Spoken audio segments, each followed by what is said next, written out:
Hello everyone and welcome to Day 2 action. This is Draw 2 here from the Montague Curling Club. We are here live on Bell Alliant Community 1 for the 2015 Atlantic Under-18 Curling Championships here in beautiful but rainy Prince Edward Island today. Brett Poirier alongside Brooks Roach on the call. Brooks, your preview of this matchup. This should be a good game here. We have Nova Scotia, who are currently undefeated. They've had two very strong games to start off the Atlantics. The PEI host team picked up their first win this morning, big 11-1, I believe, the final score over Newfoundland. So they'll be looking to keep some of that energy going into this game, and I'm expecting a closer game than some might expect here. Being the host team, there's sometimes some lower expectations, but these girls can definitely bring their A game.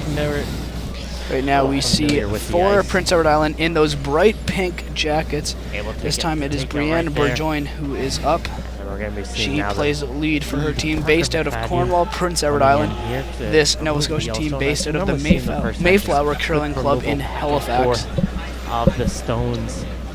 And familiar with the expectations probably not as high, like you said, for this host team, especially against a team like Nova Scotia, where they are the favorites into this game, and probably the heavy favorites, but we've seen this host team, of course, with an impressive win earlier today, and then they can still hold their own. Of course, they did play a much weaker team in Newfoundland. They did, but yeah, both teams, Nova Scotia having won over the Newfoundland team, by a large margin in their first game, so that may not have been the best representation, but they did pick up another win after that, so definitely looking strong off the bat and looking to pick up a third straight win. So again, they'll be trying to keep the win streak alive, but for the host team, they'll be just looking to maybe surprise a few people with this one. And Brooks, one thing we know, this Nova Scotia team, full of confidence right now, have really made their mark in this tournament.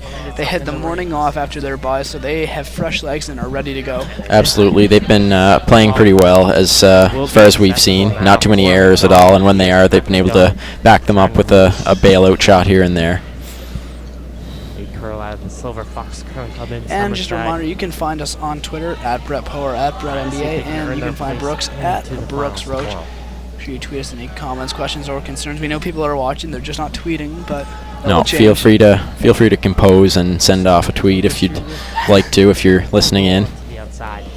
And always shoot Brooks a favorite. I know the more favorites you get, definitely helps the streak credit. It does help the confidence with the job. You like to feel that people are hearing your voice. Exactly. Just scrolling through your Twitter. Oh, you just tweeted an hour ago. I did. I got a text from and here it is. La Belle Province de Quebec from a curling friend of mine, Alex Cormier, who I believe is still watching this game. So hello, Alex. Thanks for tuning in. I wish my voice was as melodic and soothing as yours. That was the quote, and I certainly enjoyed hearing that. Hope I can keep up the soothingness, if that's a word, into this game. That's okay with all of us for sure here at Bell Alliant Community 1. We don't mind at all. Brooks, in the first game, the first several ends were very, very calm, quiet, several blank ends. Do you expect a similar case here? Yeah, I'd say so. I mean, as of right now, there's a guard up and a rock buried in behind, so it's looking like a bit more of an aggressive setup. But this morning we did see a few blanks to start off, and not a huge score with a 6-4 final for that game. But this game, I'd expect something similar. No outrageous scores, I wouldn't say. So let's see if Nova Scotia will choose to draw him behind the guard. Here is the Redstones. The Redstones, of course, belonging to the host from Prince Edward Island with those pink jackets, and Nova Scotia in blue. We see a few players on this Nova Scotia team once again going sleeveless. They're tough girls out there. They are, yeah, braving the cold. So that rock will wreck on their own red guard. So it does clear up the front, but Nova Scotia still sitting one. They'll be drawing to the other wing to split the house here and limit any double opportunities. Nova Scotia with the hammer, so looking to get some good setup here.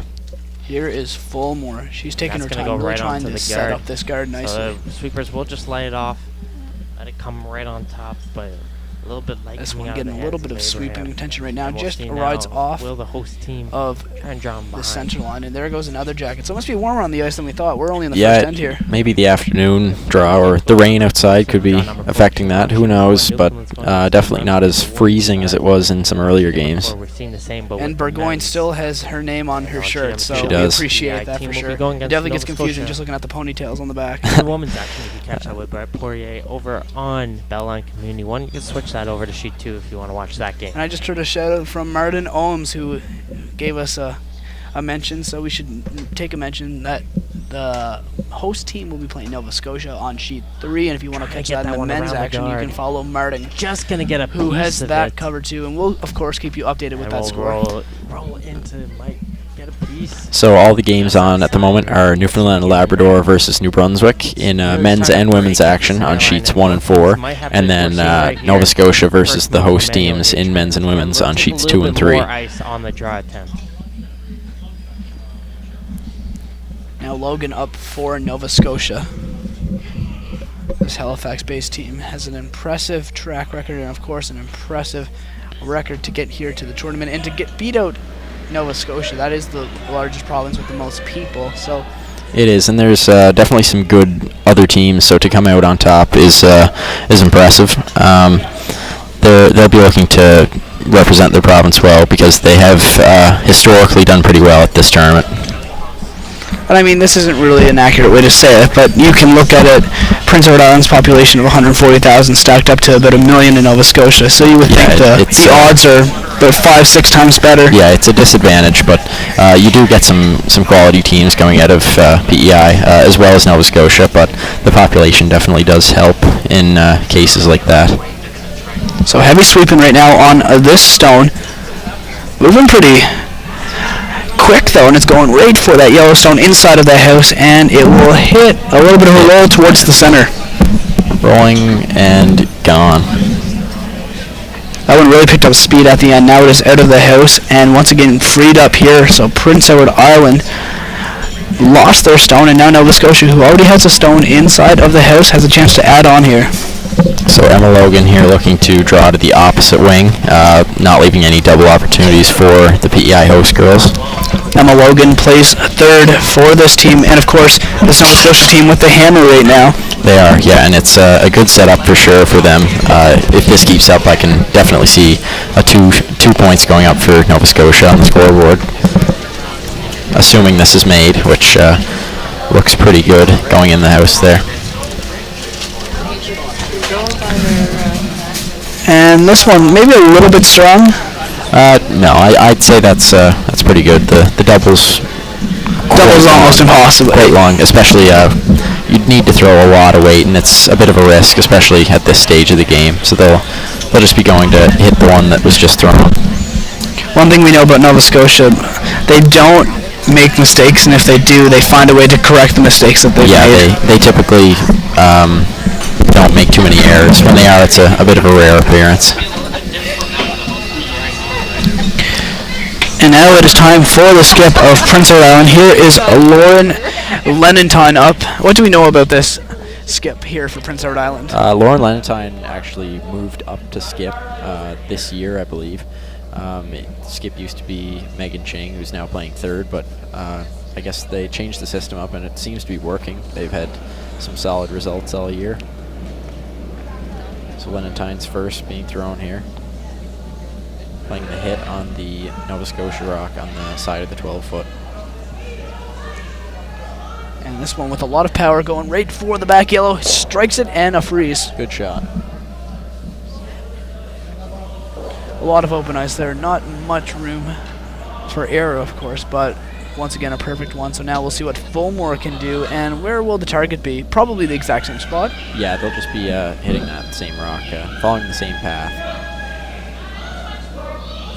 So Kristen Clark with her first. Pardon me, yes, Kristen Clark. We'll take this one. Clark was so impressive in day one yesterday. She was, yeah. Very few errors, and any that were, she could easily make up for them. So very composed and definitely talented.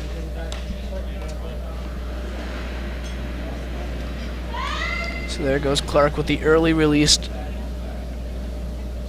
This one traveling a lot on its own. No sweeping yet, just little brushes.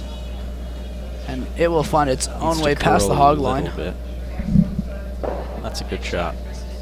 And that one rolls inside too. Rolling in towards the center, but still a good shot. In a perfect world, that shot would have stayed probably where it was. Yeah, but in that case, they'd be fine just to stick around anywhere, as long as it didn't leave a double, which would be hard to do with a roll that long. Now back down to Lenentine for the host. We see that stone clearly placed in the center, and that will be the easy target. The double, not really there this time. No, and even if it was, I couldn't see them playing it, especially in the first end. I'll be happy to just eliminate this one, stick around, and give Nova Scotia a shot for their 2.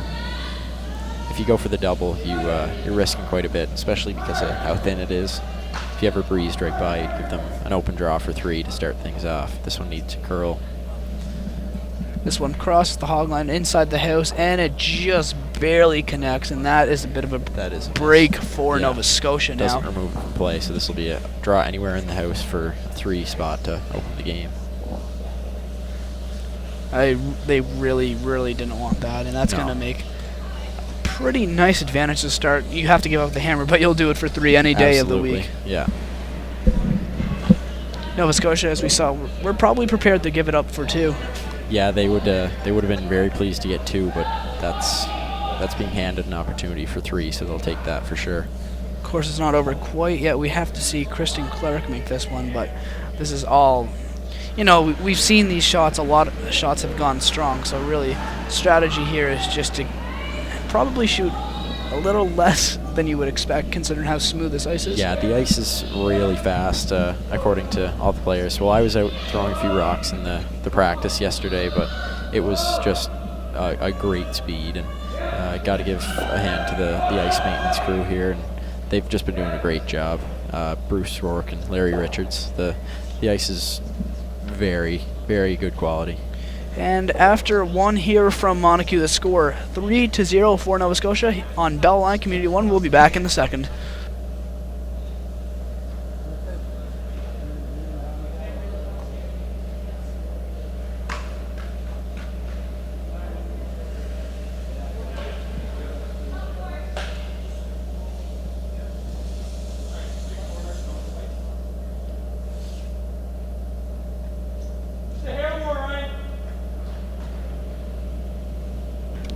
Back here from Montague, in the second end here, we saw Nova Scotia jump up to that 3-0 lead. We were watching the 2015 Atlantic Under-18 Curling Championships. Brett Poirier, Brooks Roach on the call, and Brooks, we kind of expected this, we kind of didn't. There was a bit of a mistake made by Prince Edward Island to make it a 3-point game rather than a 2-point game. And a lot of interesting things happened in that first, but overall, we see that 3-0 lead. Yeah, it's just a questionable end for the Prince Edward Island host team. Kind of handed the 3 points to Nova Scotia. I mean, it was a very well played end by Nova Scotia, but especially the miss at the end there. I mean, 2 would be, they'd be able to live with that, but 3 is a bit of a tough way to start off the game for PEI. I'm sure Nova Scotia is fine with it. Burgoyne's shot travels directly down the center line, and this is at the back of the house. Now Nova Scotia will try to remove this red stone.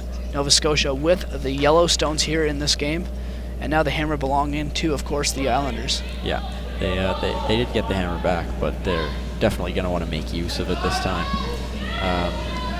Being only an 8-end game, even the 3-point deficit to get back from that, let alone to take a lead, will be a bit of a challenge.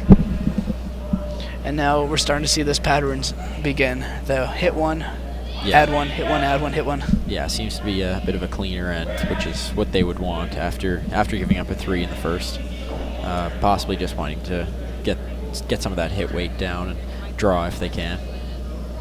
So a few draws might not hurt. We're only in the second, of course, and this is exactly how the first game of the tournament started here on Sheet 2, where Newfoundland fell to Nova Scotia. Oh, this changes everything right now, but yeah, where Nova Scotia, of course, won 12-0. They got 3 points in that first end, and then it was all Nova Scotia the rest of the game. So I'm sure Prince Edward Island has that in the back of their mind right now. They'd know how dangerous Nova Scotia can be, especially when jumping out to an early lead.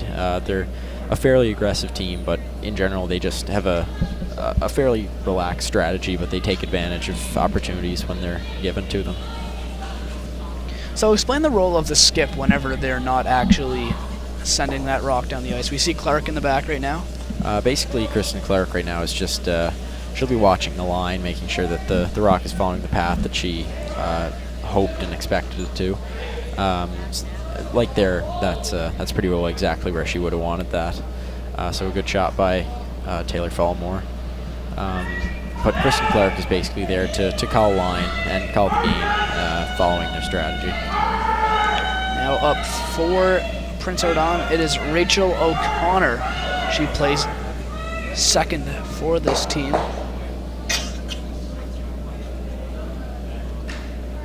And there's the hit.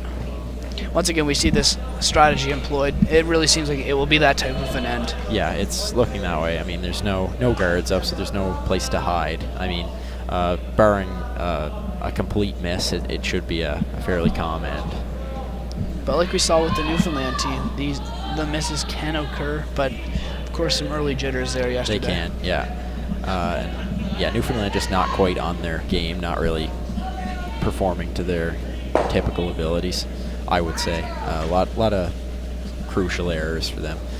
PEI, not so many errors, but just a bit of a tough start for them. And there goes another jacket now. They must be turning up the heat inside the Montague I don't Curling know Complex. What's going on out there, but people are just seem to be heating up. That's now 4 players now with short sleeves on, so 4 out of 8. And those 4 are all tougher than me, that is for sure. May just be the excitement for the tournament banquet tonight. Absolutely. Heated up. What can the players expect at that? That's basically just a semi-formal banquet, so teams will all kind of wear their matching formal clothes, and there's a dinner and a few words spoken, but it's fairly low-key affair, but it's definitely a high point of the weekend. And will you be around for that? I will, yeah. I was given tickets, so I'll be making an appearance. Look at that. I haven't even received my tickets yet. My goodness. I'll look into that for you, Brett. I'm glad to have you on my side.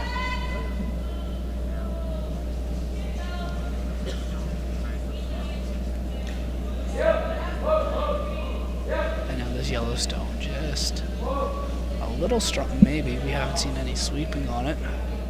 But it looks like it will slow down just as it crosses the button, and it's going to stick around the red. So it just sits in the back 4, so decent shot. Did slip by the tee line, but it seems that London Time will be hitting it. So whenever you have an worries. empty house, do you always want to stay on top of the tee line? If possible, yeah. It's I mean, when you're drawing to an open house, the other team's typically just going to be hitting it out, but to stay above the tee line is fairly key because it's just gives you a power position in the next one. Now this stone traveling with great speed. Looks like it's curling a little bit right now. We'll see if it rolls or stays, but it clearly will hit that yellow one, and it's going to hang That's around, just a bit of a roll.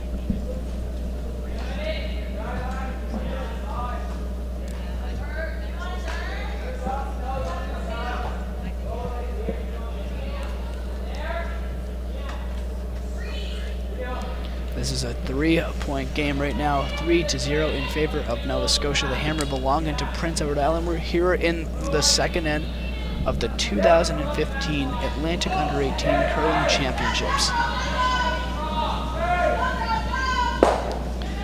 And there we see, once again, one and done.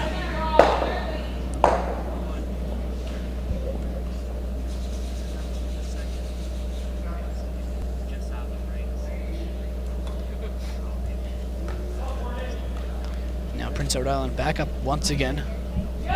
This is one of those ends that not exactly maybe a fan's favorite ends. Not the most entertaining of ends, but I'm sure all the curlers would be fine with it. They both seem to be all right with that style of play. This one will come out of play. Clark corrals that one along with Lenentine for the island.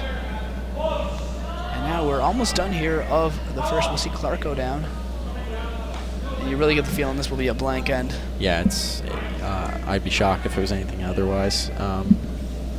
So Kristen Clark looking to just draw into the top 4 button area.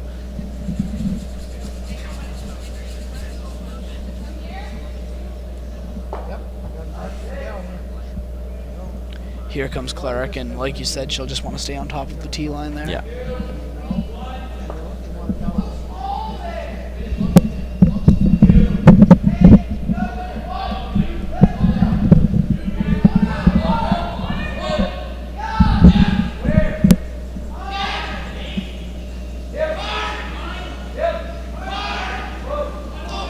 This Yellowstone approaches the hog line, not much sweeping right now. Lots of power behind it. They're trying to stay above the tee line if possible. It's approaching the 12 foot now and the 8 foot. And just above the 4 foot, it will rest. Good shot there. Both teams seem to pretty well have their draw weight. So again, this end more just getting their comfort down. Because as we've seen in some earlier games, sometimes there is some struggles with getting the draw weight down with the ice being as fast as it is.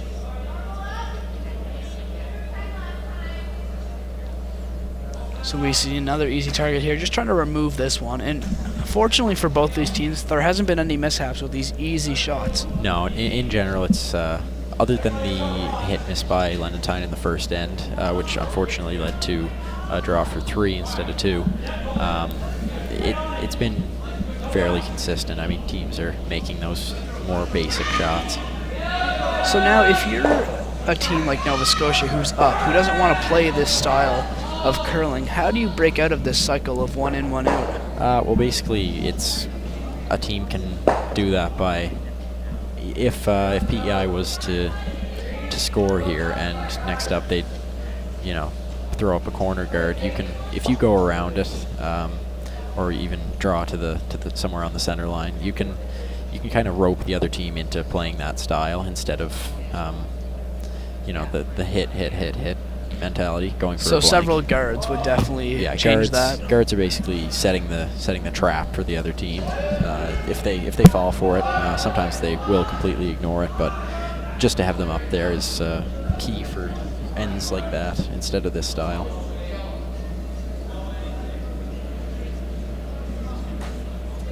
So other scores we have right now, New Brunswick on a huge first end leads 6-0 over Newfoundland in women's action. Our game, of course, at 3-0. Nova Scotia leading Prince Edward Island host 1-0 after one end, and New Brunswick leading 2-0 over Newfoundland men. And Brooks, back on our sheet, we see a bit of a mishap by Nova Scotia, not able to connect on that redstone, and that leaves Prince Edward Island with a little opportunity right now to strike. It is a big change. Not an expected miss, but it has to happen eventually. Unfortunately for Nova Scotia, it happened this late in the end. So that now leaves. You don't suspect that we hear some loud noise from the background there. Sounds like indoor thunder. Yes. Those people forgetting to lift their chairs when they move them. Oh my goodness. Oh, I think we're good now. So with this scenario, giving up 2 points potentially for Nova Scotia, but they get the hammer back. Have you ever seen a team so early in the game intentionally do that? No. That would be that's just a miscue by them. Not a great way to finish off an end, but I'm sure the PEI host team would be looking at that fairly hungrily. Just a free chance for 2. And it looks like they will capitalize right now. What will happen? Yeah. So after 2, the score 3-2 in favor of Nova Scotia. We'll be back here on Bell Alliance Community 1.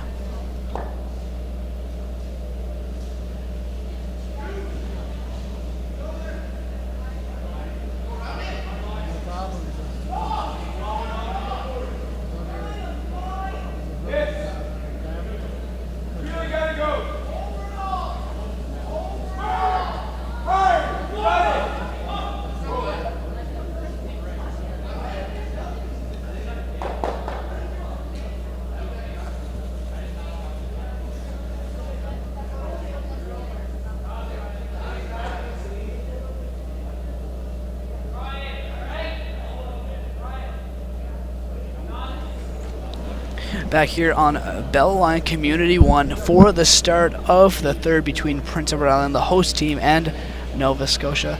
This time we see Burgoyne with her shot after her team was able to claim 2 points in the second.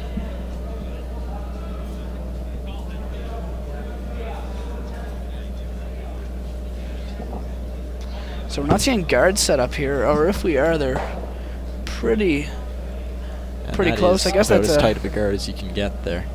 That was the intention, to have a guard this time. Yeah. So now we see Prince Edward Island playing with a bit of a different style because they do not have the hammer here. They don't. They're looking to steal this end from what that guard says.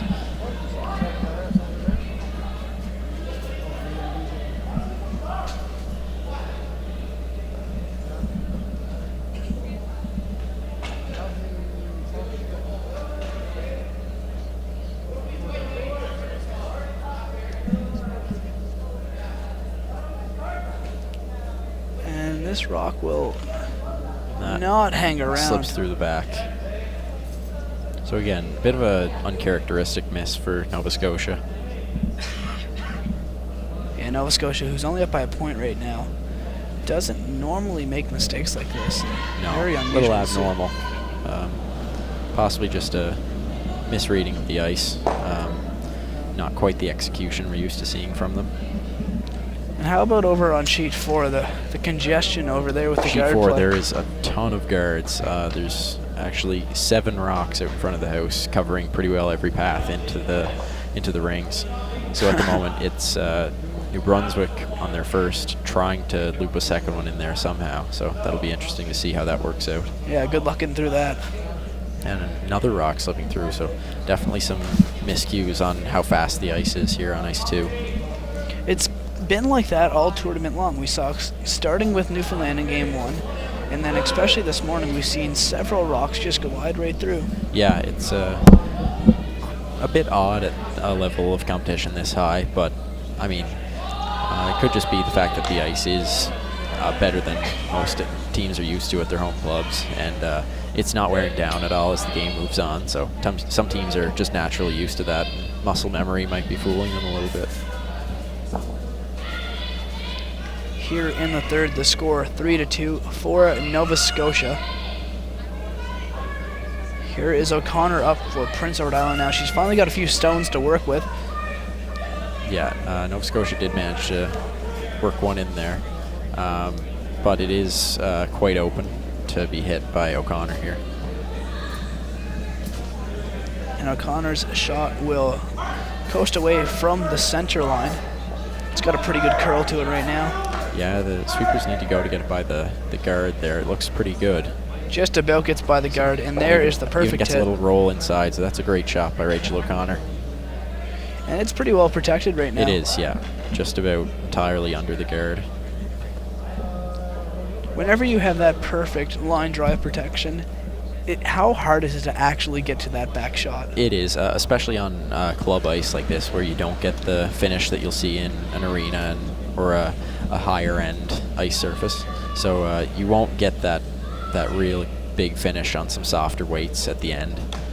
As we see here, Taylor Fellmore with the peel attempt, just ticking the red. May not remove it from play. And that one just does. Going yeah, to just leave gets enough barely. spin. It almost looked like a Nova Scotia player came in contact with that red stone. Must not have, though, because the loyalty here on the ice, of course, second to none. It's a big honor system faux pas to, kick a rock.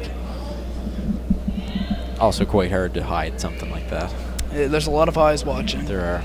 But there's so much honesty regarding this game. It's really remarkable how these players can officiate themselves. It's a sport unlike any other in that regard. It is, yeah. It's a lot of mannerisms to take in on the ice, and always have to be on your guard. Pun intended? Possibly. I didn't think it through, but I guess it works. It does. It does work very well. And we see a very congested end coming to an end over on ice 3 right now. Yeah, the Nova Scotia and host PEI team are playing with a lot of ammo, a lot of guards and rocks in and around the forefoot. Yeah, both of these guys' games really playing the guard play. We still see over on sheet 4, there must be still 6 or 7 guards in play. Yes, there's might be a few strategies picked up at the Canadian Junior Nationals where there's 6 players who attended that on those 2 sheets, 2 on Newfoundland, and of course the entire Nova Scotia men's team. All right, so now it is Ching who is up for Prince Edward Island. She plays third. Like you said, the former skip of this team, a little switcheroo, but now she a little bit is of a shake-up, I guess, just more comfortable at different positions for those players, but it seems to be working fairly well. Lenentine doing an excellent job skipping this team. Yeah, some good strategy call there as they look to draw in around and get a second rock in play there.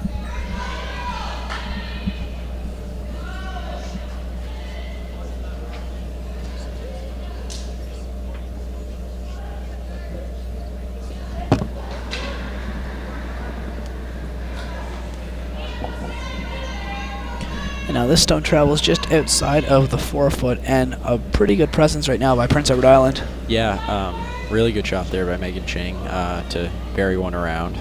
So there's a little bit of trouble there for Nova Scotia. Luckily, they do have the hammer, so they'll be looking to eliminate some red rocks from the playing area now.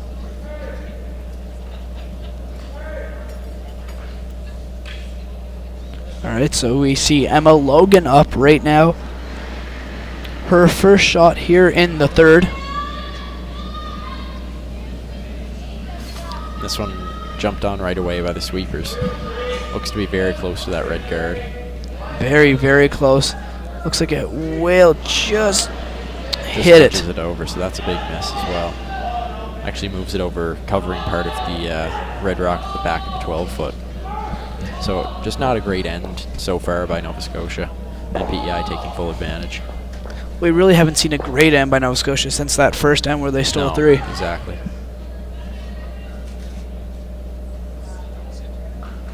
Chang back up. And she's just going to try to place a guard or maybe try to get behind another shot and use that as her guard. Yeah, they're just looking to get some more red rocks in play there. Make it challenging for Nova Scotia to score when they get to their last rock.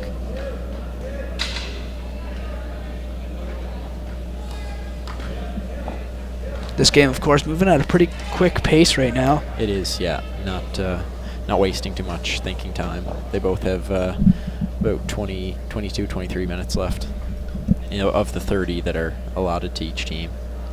And of course, you don't want to get stuck with a penalty for that. You cannot throw any more rocks, as I was told earlier today. No, that was the penalty for that. And nobody wants that. Just let the other team have free reign, because I feel like that would create quite the disadvantage. it would. I mean, not throwing rocks. The throwing of the rocks is a pretty key part of most curling games, so that would be a disadvantage.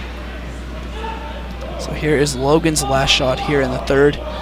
She has a lot to strike, and it looks like she's going for the red near the back center.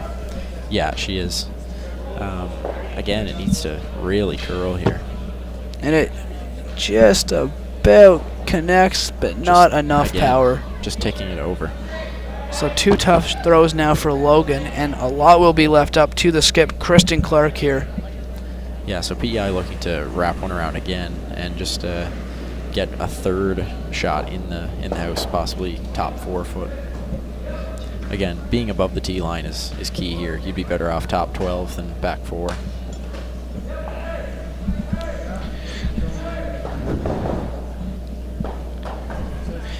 And now the only good thing really for Nova Scotia, they have the skip. Pardon me, they have the hammer. Yeah, that's true. They have a bit of an opportunity to get a bailout eventually. If they didn't have the hammer with this setup, I'd be pretty concerned for the safety of Nova Scotia's lead on the scoreboard. But with the hammer, they do have a chance to limit the damage. Assuming Lenentine makes this shot, they'll have a bit of trouble to face.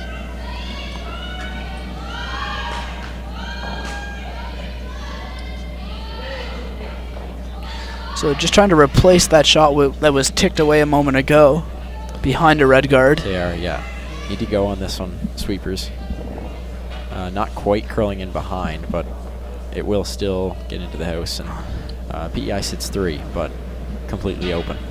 Not the weight they wanted. Not exactly. Not the line either. It's way out next to that guard. So they would have liked to come fairly close to that guard and get it in, tucked in behind in safety.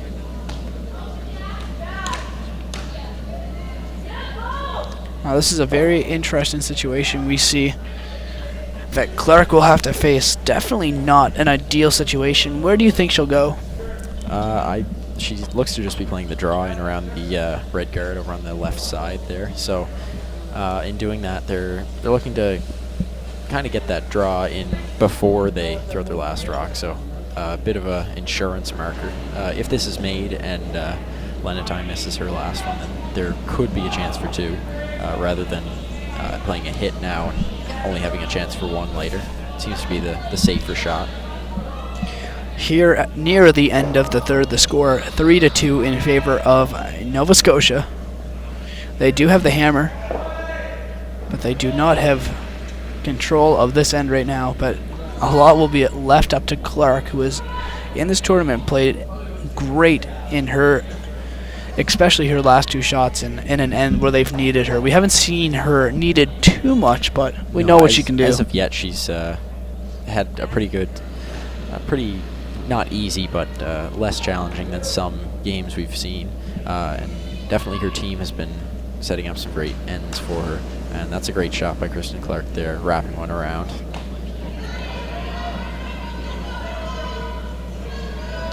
That was just about the only hole you could get in, and she found exactly. Bit of a tight squeeze to come around and get right to the back of the forefoot. So a decent setup for Nova Scotia. The fact that it is behind the tee line means that PEI can and will try to play right down to it. So they'll be playing roughly the same shot, maybe a foot less weight. And just maybe try to tick that yellow one just a tad bit. Yeah, that would be decent, but as far as stealing goes, they'd be better off just fusing it right on to the yellow shot rock at the moment. So we'll see what happens this time from Lenatine. Here's her last shot of the third. Her team down by 1.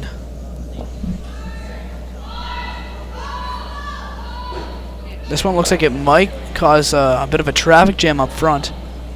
Yeah, it's definitely on the red, so they'll be trying to raise that one in. Definitely not enough weight on that one. So Clark with the draw for 2, playing about the same shot as she just played. So you're quite confident that will be the look that they'll take? Yeah. It's probably the safest route in, just to follow the same path. So draw pretty well to anywhere in the 8 foot, little more than full 8 foot for the point. Definitely looks like a tight squeeze though for Clark's rock. It can be, yeah, and playing out wider than they have been, there might be a bit of a difference in speed, so they'll want to be careful of that. But Clark seems pretty confident with her draw weight, especially after that last one.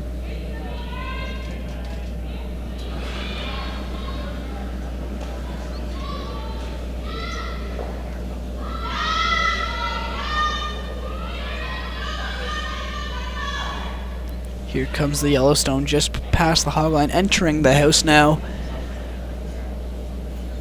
And there is the look they wanted to get, just barely. This is close. 1 for sure for Nova Scotia. They're taking a look at the others right now. Looks like 2. So after 3, Nova Scotia back up by 3 here, 5-2. After 3, we'll be back on Bell Alliance Community 1 to start the 4th.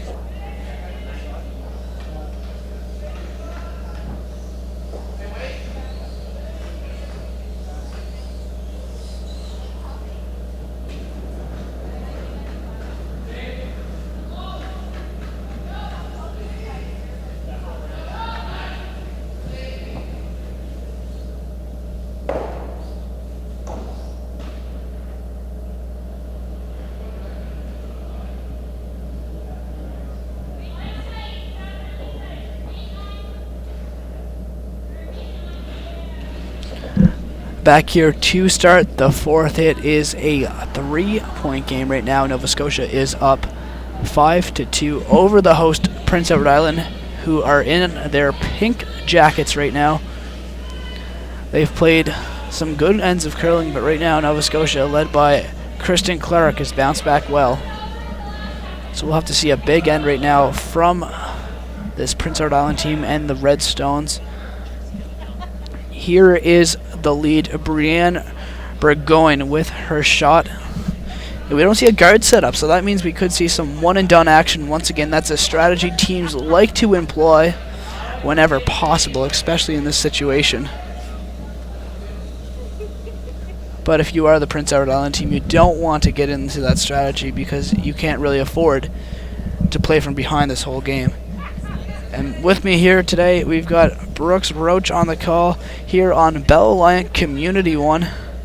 That third end, another exciting one. This game has been pretty fun overall. We've seen an end that we thought would be quiet, ended up being a good scoring opportunity for Nova Scotia. Then we saw Prince Edward Island come out in the second, and now back to Nova Scotia. Definitely a lot of bouncing and back and forth, but now the hammer belonging once again to the Islanders. It is, yeah. Bit of a higher scoring battle than anticipated, or than we've seen in most games.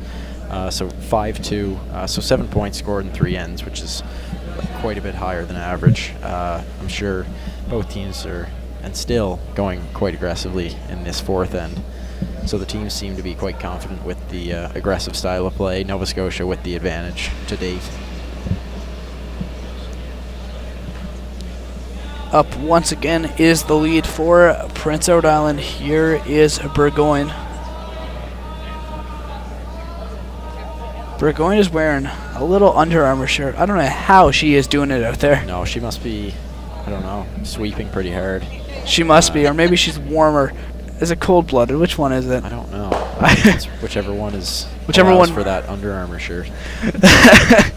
Pretty sure it's warm-blooded. Right now, a little bit of activity around the house. 1 stone inside, 2 red stones just outside of the blue. So some score updates from around the Montague Curling Club. We have Newfoundland and Labrador getting 1 point back on the New Brunswick girls, who still lead 6-1. Our game, of course, 5-2. The Nova Scotia versus PEI host game is 2-0 for Nova Scotia after a steal in the second end. And over on Ice 4, New Brunswick has jumped to a 5-0 lead over Newfoundland and Labrador. And there's your update from Brooks Roach. You can read the scoreboard much quicker than I can, so.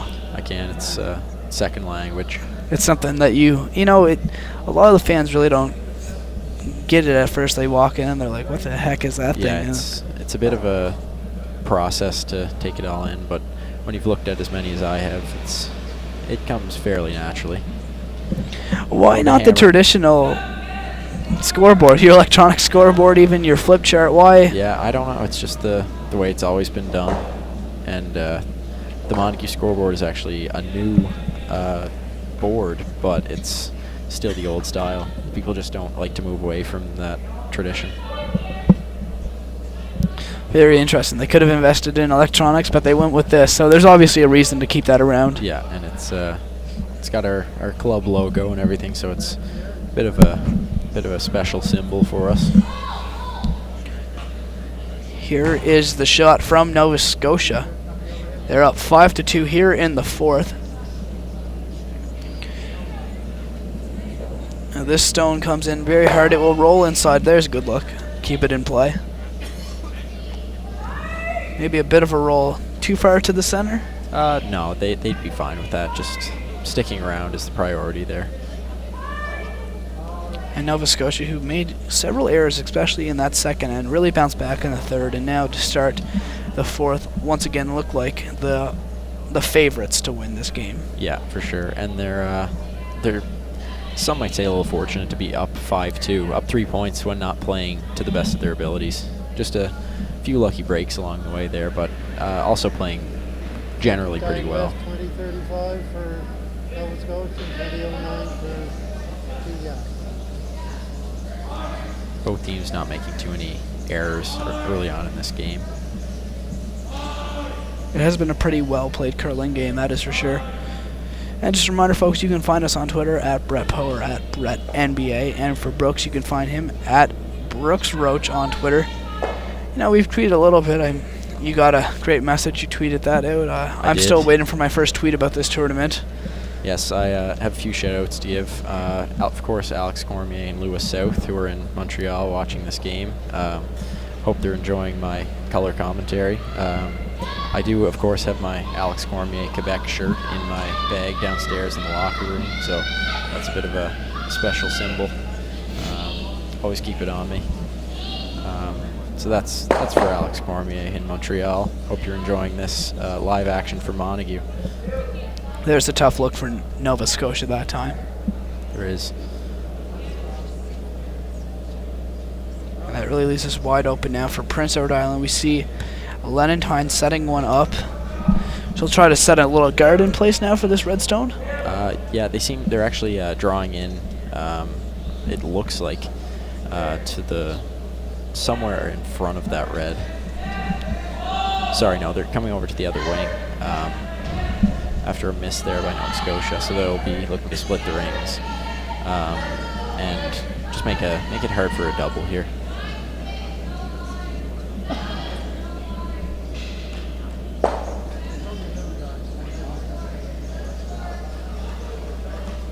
This is looking good coming into the house here.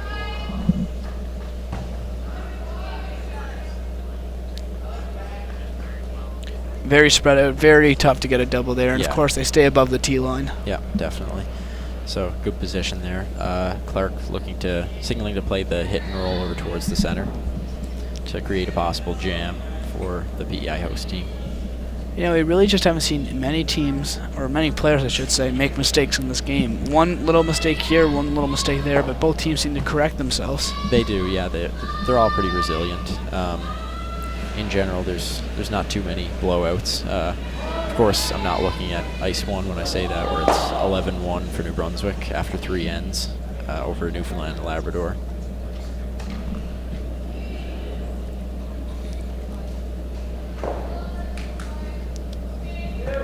Yeah, that Newfoundland team really struggling to find its own here in this tournament. They are, yeah. Not really hitting their stride.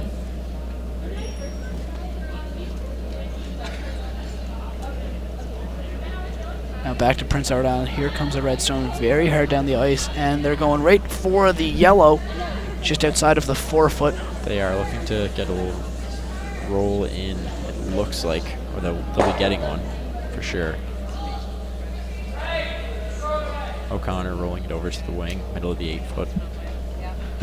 And you can live with the roll that far? Yeah, they'd be fine with that. I mean, the double is pretty tough to make without losing the shooter. So they'll just be playing Nova Scotia will be playing the hit and roll over back towards the center, trying to line it up. She's actually looking at the double right now. It may be there, but it is, again, tough to hang around.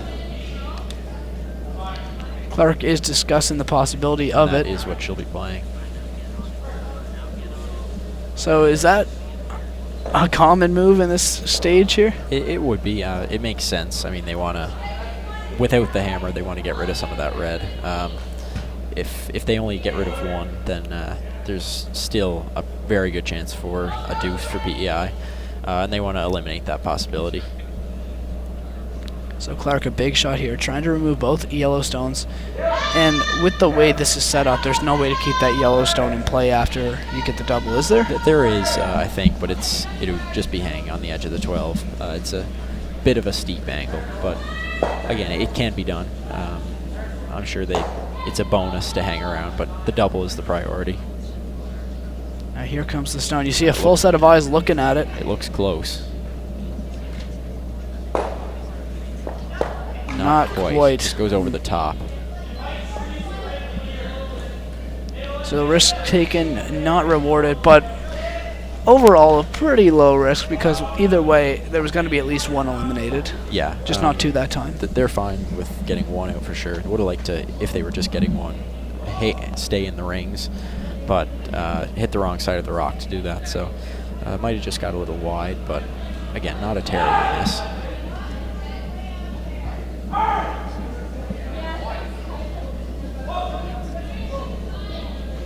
So now here is Lenentine up for the girls in pink. And she'll be trying to go somewhere towards the center. Do we know exactly where they're positioned in this stone? Yeah, they're just going to put it back on the wing where it was positioned earlier. Again, making it so that there won't be a double, or if there is, a very tough one for Nova Scotia.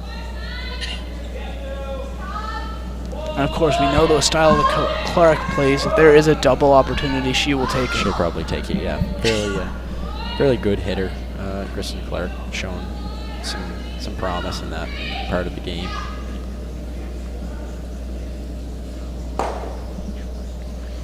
And this one needs a lot of sweeping to get there. And good sweep there. A double would be O'Connor tough. Going. Yeah, and not really worth playing because of the length of the double attempt.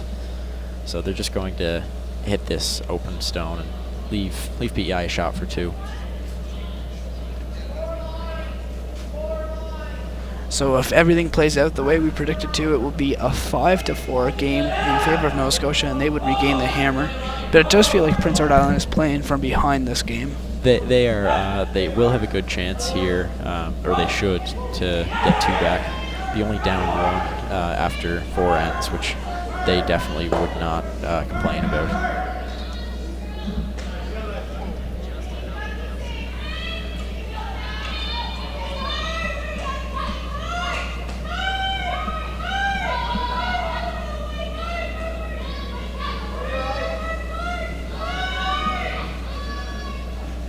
This one curls a little bit right inside the hog line, and there it is. Convinced. So PEI will have a nose hit for their 2 points as we prepare to head into the break here. Now this would be an absolute collapse if they were unable to hit this. We've seen it before in this tournament where a team, easiest situation here for these curlers. There's a massive difference between a 5-4 game and a 6-2 game, so that wouldn't want to be a consideration for them, but it can happen, and it has, but definitely not something they're hoping for. Not that anyone would. So the last stone here before the break.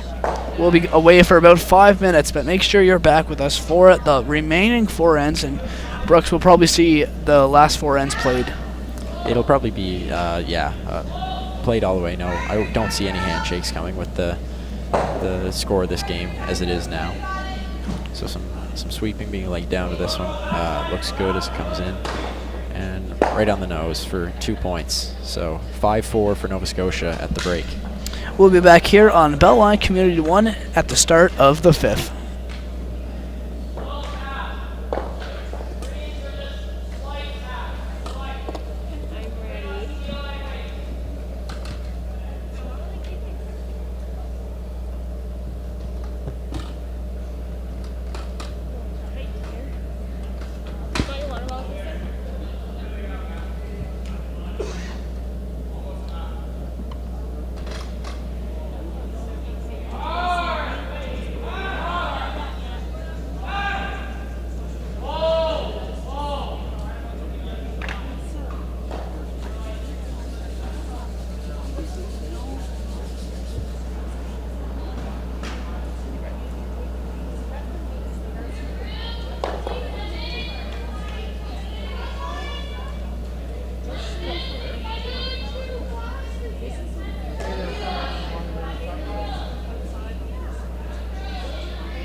That's up to the fourth. They haven't got up in the morning.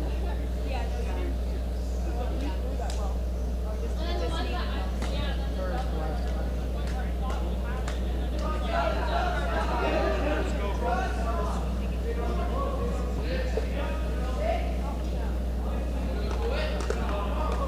What's your score, guys? Is that the right score or something?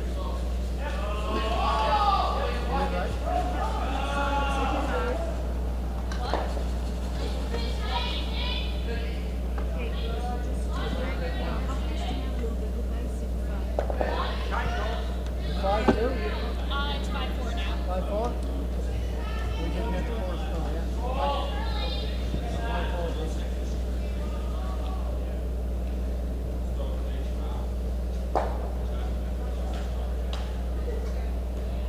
Somebody's got to look after them.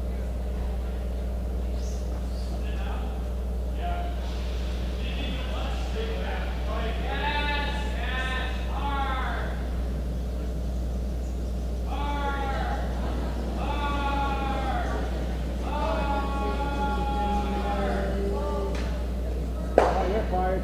I was saying so, yeah.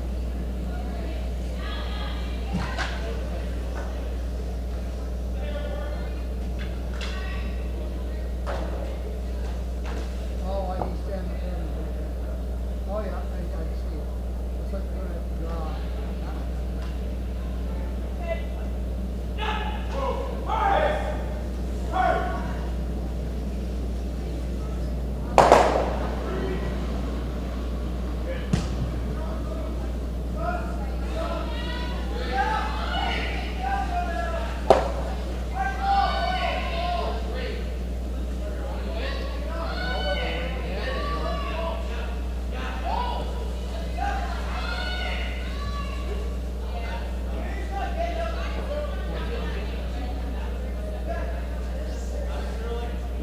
Yeah, you're, no, yeah, on the yellow there. On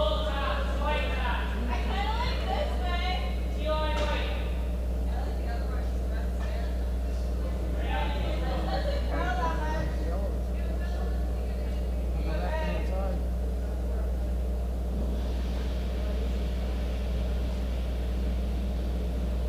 That's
Back here in the fifth, this game really took a turn, didn't it? We see 4 guards in play. Yes, teams definitely both going for some cover.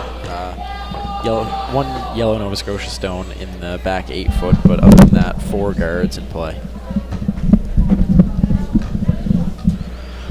Here is Fulmore up for Nova Scotia. We see a timeout about to be called right now on the ice here in the fifth. An early time for a timeout, but with that, we will take one too. We'll be right back here on Bell Alliant Community 1.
All right, so Brett Poirier, Brooks Roach back here in the fifth. Brooks, we just saw a timeout to discuss what exactly? Well, basically, the Kristen Clark team is wondering what to do to deal with all those guards because they're really not helping them. Like that amount of guards with only one in play of their own behind the tee line. So they're going to be getting rid of some of this junk up front.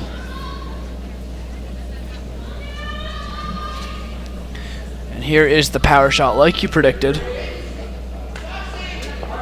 And that takes away one. That could be, yeah, that's a rough miss. That's not at all what they wanted. No. Just overgrew a little bit there. Bad result, but still 4 guards up front, but now nothing in the house. Now quickly back here comes Prince Edward Island, the host team in pink with the red stones. Right now they are down, but they do have the hammer. Yeah, they Nova Scotia will have the hammer in this end here, up 5-4. PEI having taken their 2 points in the last end, and they're actually playing a bit of a tap here that doesn't quite get to the ring. So now 5 rocks out in front of the house. So and about time we see some congestion out there. It's Yeah. been a pretty calm and cool collected game thus far. yeah, in general, not a ton of guards in play. Typically a lot of rocks in the house, but out front has been a bit quieter. And each team, of course, gets 2 90-second timeouts. They do, yeah. Nova Scotia just took one. A bit of a different time to take a timeout, but I guess they just felt that they needed to settle down and discuss some options. Especially right after the 5-minute halftime break. Yeah. It does seem like a bizarre time for sure. Yeah. But So we this don't is- usually see most teams use both in a game. No, and this shot gets way out wide, and that's gonna go by everything. So PEI with a good chance to sink one in here. It's really seemed like each team has commanded one end. We saw Nova Scotia at first, then Prince Edward Island through the first and second. A little bit of action from Nova Scotia in the fourth, and now it's been all PEI here in the fifth so far. It has, yeah. So Megan Ching looking to wrap one around here, which would be a very, very good position for PEI to be in if they can get a rock in play in behind those guards. Ching stands nearly 6 feet tall. That must be a bit of an advantage for her. It could be, yeah. She would certainly have some, I don't know, sweeping leverage, a bit of torque. Maybe a little bit, yeah. Tall, I'm not really sure. Just generally being taller as an athlete can't hurt. It can be, yeah. I believe she's the tallest female on any team here. Yeah, it certainly looks that way. She's taller than most males, too, that she Yeah, is stacked just up against. standing there next to the Nova Scotia men's team. She's just on level with them, and they're not a short group of guys either. You can really tell the difference between the age not necessarily the skill level, but just the polish between this tournament and the tournament I broadcasted here last month. Just, of course, the size of these curlers were different, the speed of the rocks, but just the precision of these throws. They're just not quite as accurate. Yeah, it's not quite as sharp of a style of play. Like the university level, you get a lot of athletes who are just, I don't know, it's a different level. Especially representing a university, there's kind of that varsity sport idea behind it. So yeah, it's just a different level. I know this is, that's a tough break for Nova Scotia. They just cannot catch a break here at all in the fifth right now. And I know this is a very tough question, Brooks, and probably one that shouldn't even be asked, but I'm just curious, how would a very elite under 18 team stack up against maybe a lower level university team? I'd say they'd be pretty well even. You could definitely see a lot of good games between some higher level under 18 teams and university teams. Because even a lot of these under 18 teams, for example, my team, the Nova Scotia men, have appeared at the under 21 nationals and played against some of the players from the university circuit. So actually playing against those athletes and having some very close games and at times winning, there's definitely a stack up. Not that you get to play those teams at the university level, but they would certainly be in the same boat as some of the better teams here. Now Logan is up here for Nova Scotia. It's been a really tough go for Nova Scotia here in the fifth. She'll have to bounce back right now. Yeah. Looking to make the hit on this rock that she just failed to remove. And this one also not looking great, but it does She'll get the recenter, roll and she gets the roll perfect. Shot. Great job. And just when I say that wasn't looking great, it did take a little bit of a roll and perfectly lined up, and that is almost untouchable. Yeah, that's just at the top of the 4 foot, so PEI now looking at some sort of run back here. But big change from Emma Logan's first to second shot. Big improvement there. It's not if you fall, it's how you get back up, of Exactly. course, right? Her first shot was definitely a bit of a facepalm, but my goodness, she got up, and now she really puts Prince Edward Island at a huge disadvantage. You see they're strategizing right now, and you suggested... what did you suggest again? The run back. So yes. that would be just playing the 2 rocks just to the right of the center line, one onto the other onto the yellow. So you would have to really hit that top. You'd need quite a bit of weight, and again, the more weight you throw, the more sure you are of the path. You won't get as much curl, so they'd probably be wanting to throw quite a bit on that one if they were to play it. The good thing, of course, for Prince Edward Island, it's a direct line, so they don't have to worry about, I guess, the shots just going off course, because if you hit it dead on at the top, you're probably going to hit all 3. Yeah, you're definitely going to move something around if you get the right line on the second one. But it is definitely a precision shot.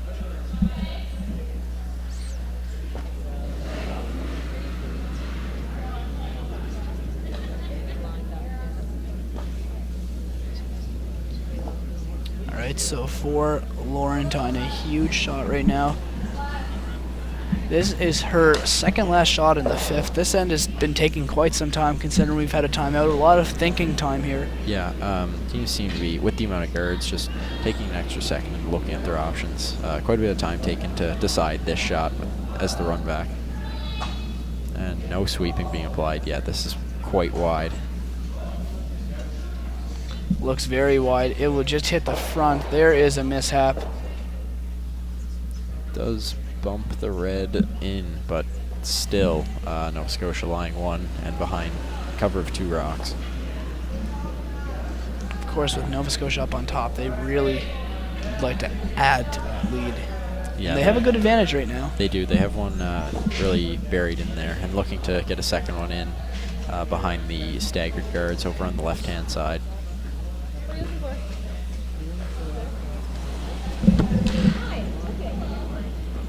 And taking a look at the host here, how does a team become host? It's obviously rotates between province to province to province. Yeah, Is there any requirements? It's basically the province which is hosting the event. They send 2 teams. So there's right now the PEI team, which currently has the bye. That is the Kaylee McKay team, and they were actually the winners of the under-18 provincial. So this team lost the final of that event. So it's the second place finisher at the provincial. That becomes the host. They become the host. Yeah. Is it more of an honor to actually be the host, or does it really matter to these players? You would want to probably be Team PEI if you're coming to this event as a member of the home province. But in general, it's not just to be at the event is a bit more of a prestigious thing. And speaking of teams, how close are the guys and girls teams here? We see they always are on the ice and off the ice together as teams, although they're men and women respectively. Are they close off the ice too? Yeah, you see a lot of that, especially at events like this, like the Atlantics and higher events. You get the teams that are competing for the same province really get to know each other. They're typically training together a lot, and you're always going to get to know people that you're competing at a high level with. All right, we'll have a quick timeout here. We'll be right back on Bell Universum Media.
We're back here on Bell Lion Community 1. Brett Poirier alongside Brooks Roach on the call here from the Montague Curling Club at the 2015 Atlantic Under-18 Curling Championships.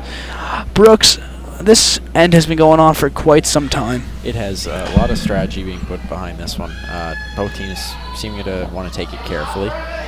This run-back attempt coming in for Lauren Lenatine looks pretty good and gets it.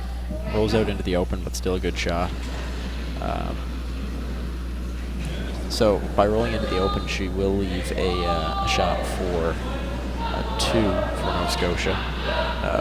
Fairly open hit. So not the best result, but definitely making the run back was key on that one. Here is Clark back now. She will sweep her rock, and this is her. I believe this is going to be her last throw and the last throw of the end now. Yeah. So we see a lot of congestion up front, not too much happening inside of the house. Where does she want to put this ultimately? She's just going to want to hit and stick on that red rock that we can see in visible in between the guards there. So for 2 points. This is a little wide, but sweepers seem to be cleaning it, so it looks pretty good. Just making sure she'll stick around. She will. She'll hang around that time. Yeah, sorry. So Nova Scotia jumps up to their lead a little bit more. We'll be right back here for the 6th end action here on Bell Alliant Community 1.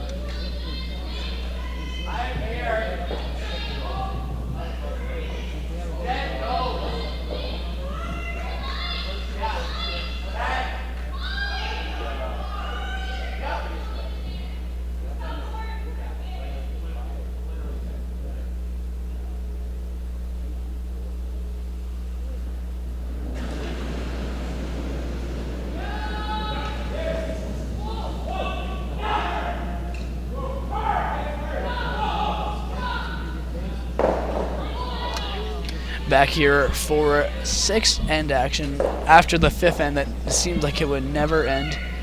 And now we see Nova Scotia jump up to a nice little lead, 7-4. But of course, they give up the hammer in the process. They do. Certainly nothing wrong with the 3-point lead. So they'll be Nova Scotia looking to play a bit of a quiet end. Again, putting the guard up, so we may see a bit of an aggressive style. Possibly them looking to steal.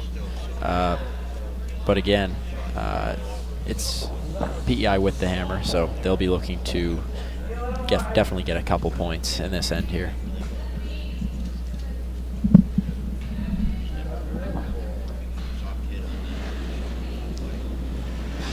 Running tying, just keeping our eyes on this stone right now. Looks like it will travel with plenty of speed right now as it approaches a 12-foot. Quite a bit of weight on that one. Will stick at the back. Not quite the line she was looking for. The little extra weight would have made that one straighten out a little bit, not finish right in behind the guard.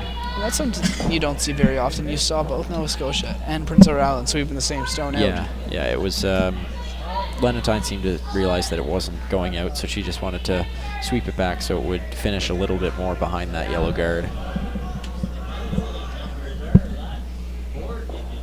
And we have the 50-50 call right now, so we'll tune into that for a moment and be right back here to the curling action. Nice. Okay, it's over. There we go. That was quick.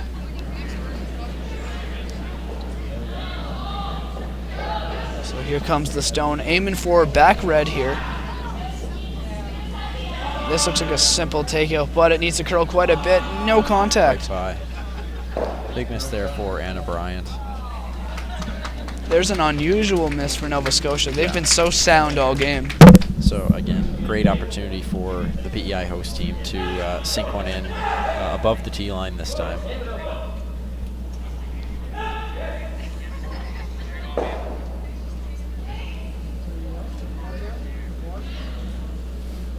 After that 5th end, where there was so much traffic, so much congestion everywhere, do you think we'll see another end like that in this game, or will it be a little simpler play? It seems to be a bit of a simpler setup here. Sweepers will need to go on this one. But yeah, definitely less guards in play here.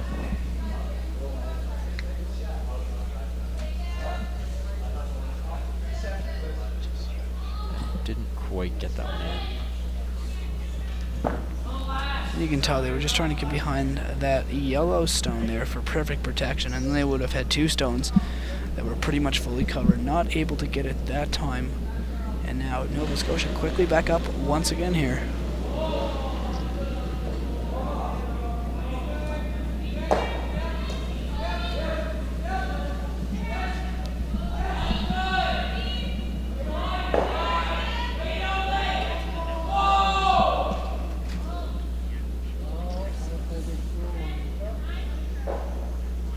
Quite a curl to this as we approach the house. Across the center line. Really good weight there by Taylor Fulmore. And their priority was never worrying about that back red. No. It's behind the tee line, so it's not a big concern for them. PEI now looking to follow them in, put one right on top of that yellow that was just thrown.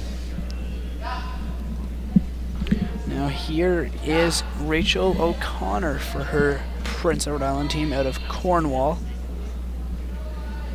Their home rink, do we know what that one is again? Yeah, that's just the Cornwall Curling Club. So they, I think they are actually all from the Cornwall area. So they just are a team that's developed there and learned the game, which is a bit unusual. You'll typically have at least a couple players on the PEI curling scene anyway from all across the island or a few different parts. And whenever the Canada Games teams are formed, they are taking the best athletes from across the province. No, not actually. Some provinces do that. Newfoundland and Labrador did that. They did a selection process. But here you had your teams set up, and what was done was there was 6 teams selected, and we had a play down. They selected the top 2, which was my team and the Alex McFadden team, was the PEI host. And we played a best-of-3 series in November to decide who went, and we ended up winning that one. So you got to represent Prince Edward Island. And who was your teammates with that team? That was myself, skip Tyler Smith, second Dylan Lowry, and lead Ryan Lowry. And the Lowry brothers are actually right over on ice 1 there watching the New Brunswick-Newfoundland game. So the front row access for the curling boys. So definitely well represented here is your team. And what type of a process is it to prepare for the Canada Games? I'm sure lots of viewers and young curlers are tuning and wondering what it's like to actually get there. Yeah, there's a lot of preparation that goes into it, both on and off ice, practicing, training. A lot of just being able to prepare for the challenges that came with it. So we had a lot of training. Actually, with both of all 4 of the teams that were in the final 4. So we would go into Charlottetown and have mental prep sessions and gym session every 2 weeks, and that was all through the spring and summer, leading up to the final selection. And then, of course, in, I suppose, February was the month that you went? Yeah, start of February, we went to Prince George, British Columbia, and it was just a great experience. A lot of great athletes there. Well, the best athletes in Canada were there, all representing their sports, and it was just an honor to represent PEI at that event. And how did your team place? We ended up losing the quarterfinal, so that put us in the 5-6 game, actually against these Nova Scotia men over on ice 3. We lost that, finishing 6th in the tournament. So a decent showing, nothing to complain about. A little below what we hoped for, but certainly nothing to shake our head at. So you know this Nova Scotia team very well. Yeah, we've played them many times, always close. And of course, it's one and done at the Canada Games. You don't have another chance. Yeah, but we had a very close game against them to qualify or to finish in 6th place, and they ended up on top. Here is Prince Edward Island. A lot of activity right now, just outside of the house and even inside of the house. We see 7 stones in total in play. Yes, a lot of guards up here. Again, just kind of creeping in. So a bit of a different shot there. So clearing away 2 of the guards that were blocking the path to the yellow shot rock on the button, but still a lot of guards in play there. Right now the score is 7-4 in favor of Nova Scotia. The hammer belonging to the island right now. The Islanders dressed in their bright pink jackets, one of our favorite outfits from the tournament. Of course, Nova Scotia wearing their navy blue. And right now some discussion taking place. The clock is still ticking here. Just 11 minutes, 40 seconds left with thinking time. We're still only about 2/3 done of this game, and the thinking time still about 1/3 remaining. So, it's on par right now. We could go down to the wire here. Yeah, it's time is looking pretty good. They're both a little over halfway through their time. Again, they don't want to get too close, but avoid any unnecessary time wasting, which they seem to have been doing. The shot by Logan. Guard there by Emma Logan. And that, of course, protects the one just outside of the button. Yeah, and they'll be Clementine will be peeling that one out. Again, playing a bit of catch-up, just trying to get rid of those guards.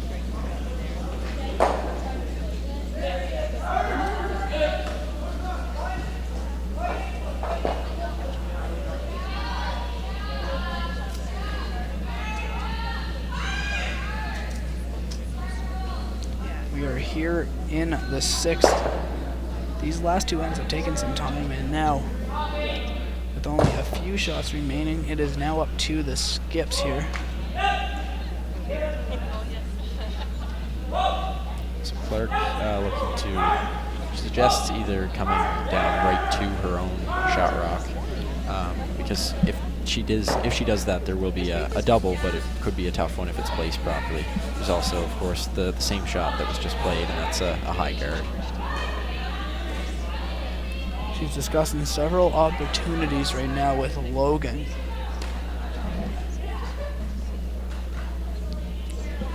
And this, of course, is hurting the time.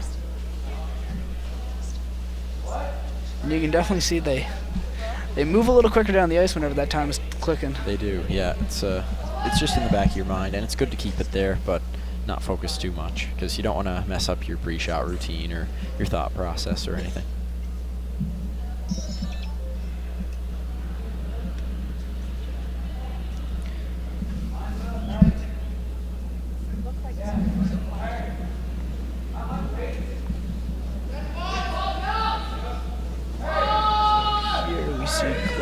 Lining this one up, trying to set that guard in place. A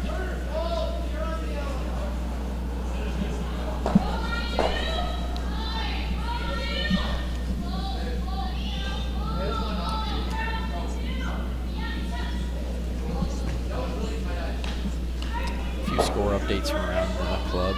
New Brunswick score hasn't been posted in a while, but they are certainly in a big lead over Newfoundland and Labrador. Our game 7-4 for Nova Scotia.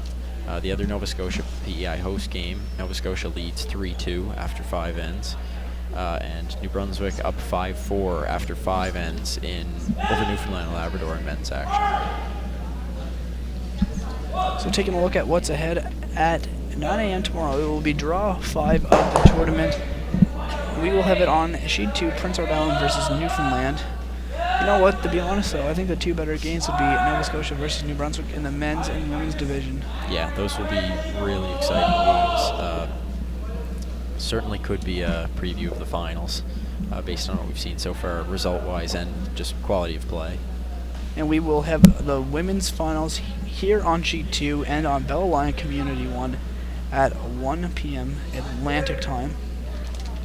And you verbally agreed to be here, so I'm very excited to announce that Brooks will be here for the championship game, which is always the most exciting in any tournament, and that's when the people start tuning in, and that's when you'll start getting those tweets. That is, I'm excited to have the phone blowing up, as they say. That's right.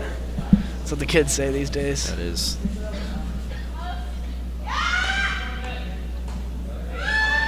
Big sweep here for the front end of the Clementine team. There was a hole not able to connect. That one will send a few rocks flying. Ends up bumping their own up to lay second shot, but does block that hole that they had been trying to navigate. So, bit of a miscue on that one. Right now with the score 7-4, we really need Prince Edward Island to step it up. And of course, this doesn't look like things are going exactly their way. They're definitely not out of it, but you have the hammer, and that's really all you can say, because you see so many guards protecting that one yellow stone that is so secure inside. Yeah, it's looking at it right now. I really don't see a way for PEI to get at that yellow shot. So yellow shot stone. Is there a way they can come over on the weak side where there's just one red stone at the very top? We can see right now that's what Logan and Clark appear to be looking at. That's yeah, that's a weakness.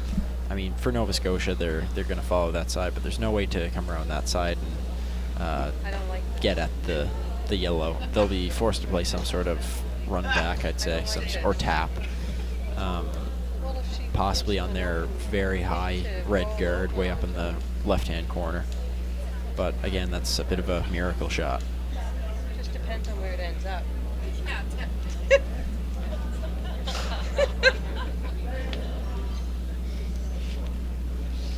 So this clock is still ticking. 8:50 left now. Still 2 ends of curling left to go.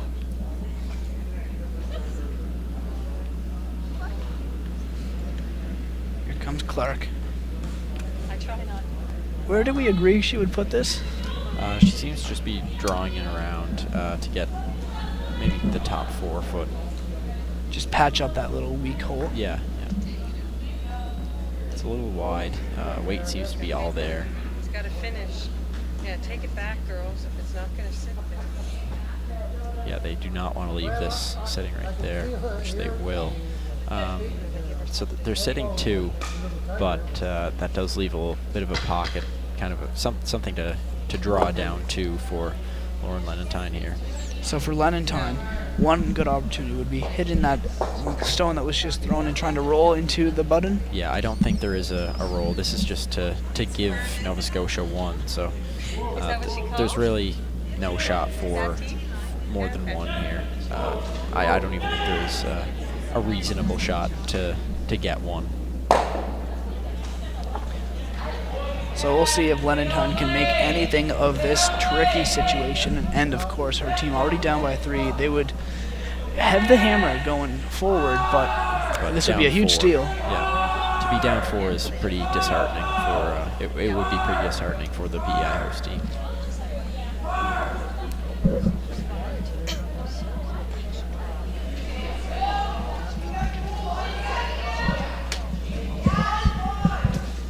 Looks like the other game has come to an end, so now just 3 remains here as New Brunswick takes a victory over the Newfoundland girls. Yes, New Brunswick definitely in control of that game the whole time. And this one... It's going to finish short. Coming up light.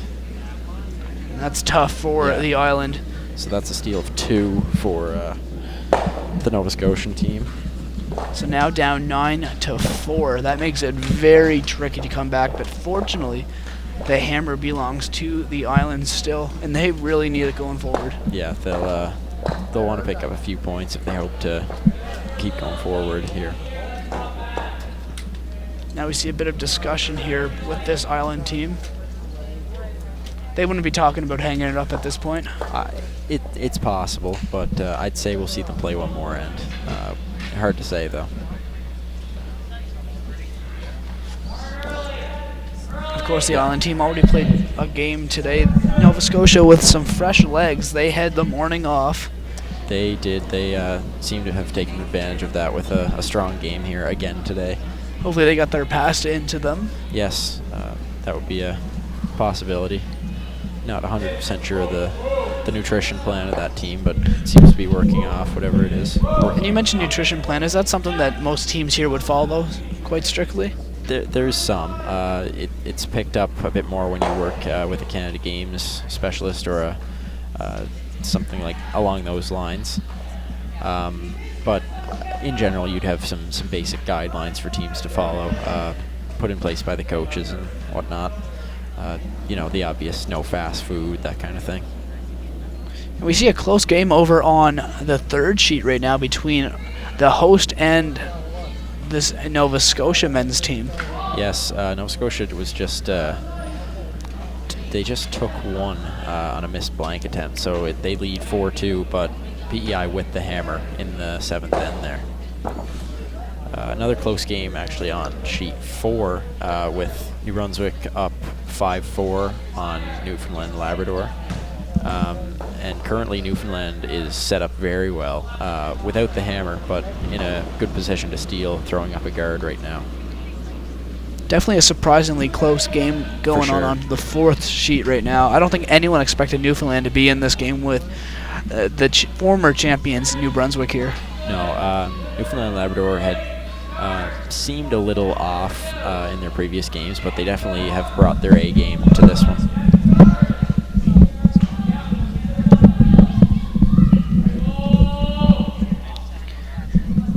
So that Yellowstone just about perfectly covers the one just inside of the 4 foot.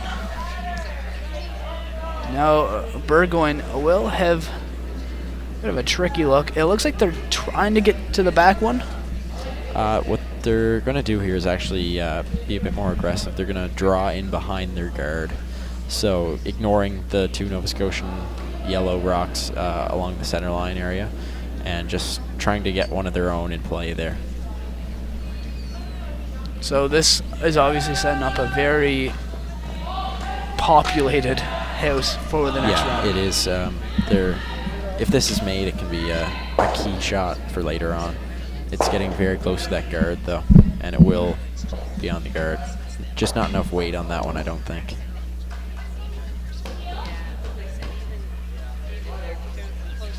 And right now, it is a pretty substantial lead for Nova Scotia. How can Prince Edward Island back into it, and do they have enough time?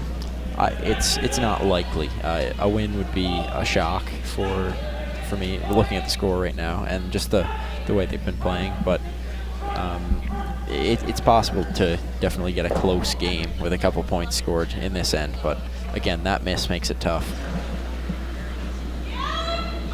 Here's Nova Scotia's Yellowstone once again.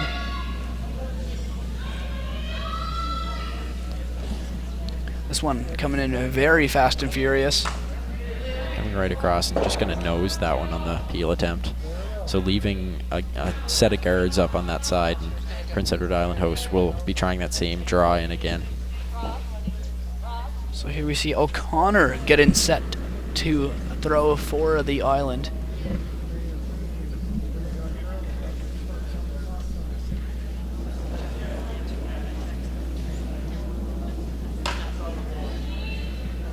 And O'Connor with the throw right now.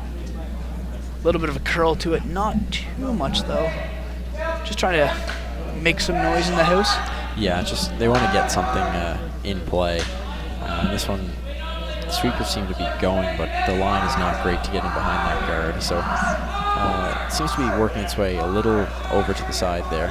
So pretty good shot there by Rachel O'Connor.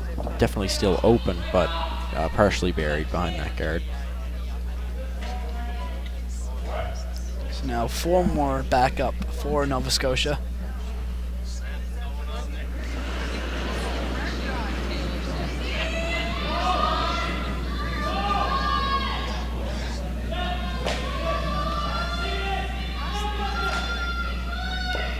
This shot very, very strong as it crosses the hog line. Yeah. Bit of a tick that time, not what you wanted. Not great.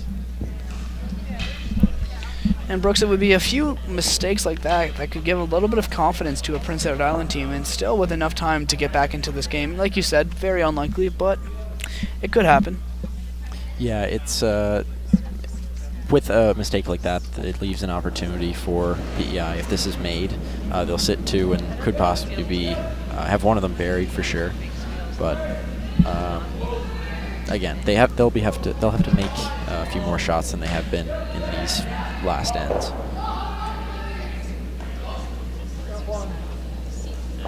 That one just about sneaks through every rock, just And barely that will touches roll this out the Yellowstone. back. Yeah. So again, just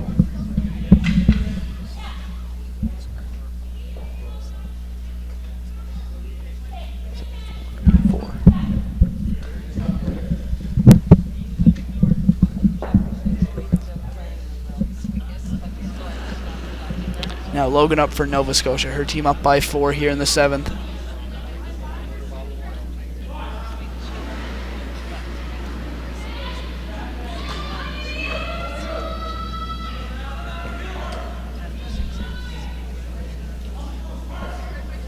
this one definitely coming close to that yellow. Yeah, and that will, oh, that's a really bad break there.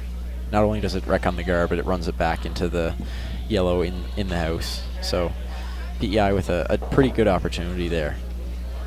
They're gonna split the house on this one, or talking about it anyway. This 7th end has been really tough now for Nova Scotia. We'll have to see them really look to bounce back. It has, yeah. They'll be disappointed with playing that quality or that poor quality at this level of the game. Be very interesting to see how they can compose themselves here as Clark is about to take a shot after one more stone here for her team, and they'll really have to put things together. Now here comes the red stone, travels across the hog line, just about to enter the house. Lots of sweeping, and here it comes just inside the blue. At least the double is not an option now for Nova Scotia with the two that are inside. That's perfectly lined up. Yeah, that's if anyone could make a double on that, I'd be pretty shocked and probably question the physics behind that. I don't see how that's possible. They're perfectly lined up. Yeah. So Nova Scotia just going for the one that is shot rock, trying to again get rid of some red, make sure that they keep the damage down. Logan really made a big mistake on her first shot here, and she gets the job done on her second. Yeah, makes a good shot there. Just fairly simple, but well made. You know, we see mistakes made. Of course, like every professional curler would make a mistake also, but I'm going to call them youth mistakes here in this game. Just younger, inexperienced mistakes. Just a few that kind of stand out, like the completely missing hits and putting draws through the rings and that kind of thing. That just it shouldn't be happening. But on these ice conditions, with it being so good, it's tough to see why that would happen. But as we see here, not looking great right out of Megan Ching's hand here. Speeding towards that guard. So that was just a bit of a subpar release on that one.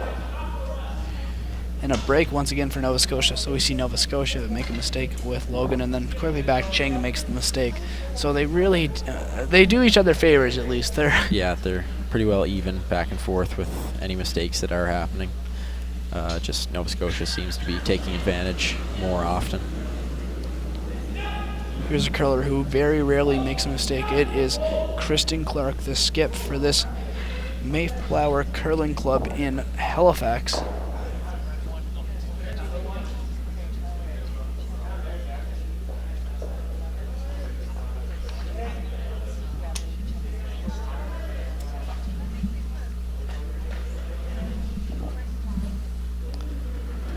So here in the seventh end, we'd like to thank all our viewers. A few shout-outs to give. All the way from Quebec, watching live is, of course, the one and only Alex Cormier.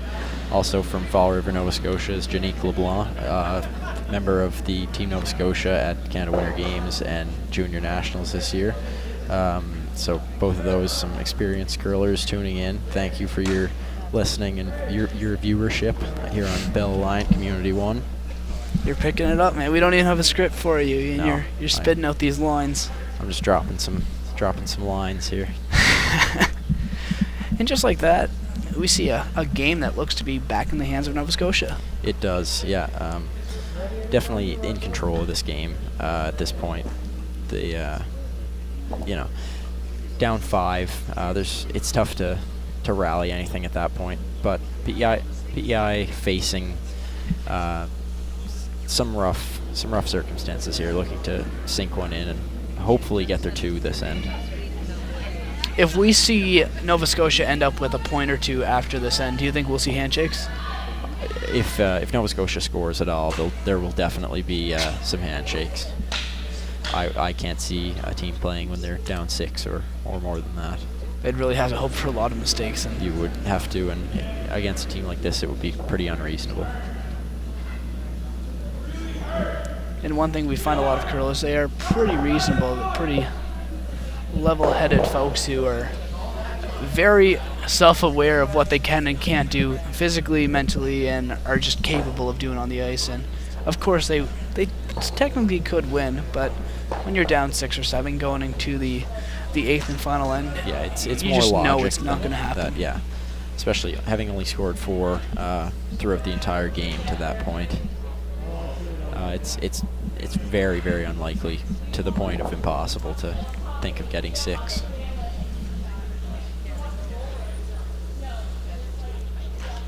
So this is definitely a big shot now for Clark. Kristen Clark still sitting 2, looking to sink this one in and sit 3. which would leave, if it's made, PEI a shot for a single point, which may not even be enough to continue the game.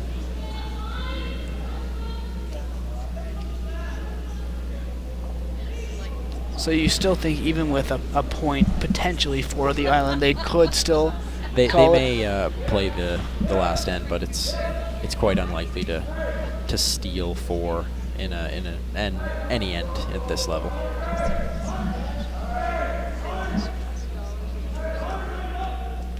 So they're trying to line up a shot here, angling off their own across the house into the yellow. It is there. If it's made, it's for 2. But it is a tough shot for sure, and if made, they'll be down 3. I can certainly see them continuing to play if it's made, but definitely a big shot for Lauren Lenentine. So where exactly do we have to see this end up? This is going to basically ricochet off her own, which will catch on the yellow just behind it, and should spring across the house. It has to be thrown with quite a bit of weight, and it will catch on the other side on the yellow across the house. If it does that, it'll stick there, and the team will score 2. So the make or break it shot here in this game for Lauren Lenentine, the final shot here in the 7th. It could be game if this doesn't go. And no, very little sweeping being applied to this one. So it looks very strong. And that is not what they needed. A steal of 2. And there we see the handshakes. Gloves are off. Handshake time. It is all over. Nova Scotia just showing its power once again here on Yes, sheet Nova 2. Scotia moves to 3-0, so they'll be in control of the standings from here on out, it looks like. And that is all for us here today. Make sure you're with us tomorrow at 9 a.m. Atlantic time for Prince Edward Island versus Newfoundland. We will have the men's action. That should be a lot of fun too. For Brooks Roach, Brett Poirier, we are signing off live here from the Montague Curling Club. Make sure you are with us, like I said, at 9 o'clock on Bell Line Community 1.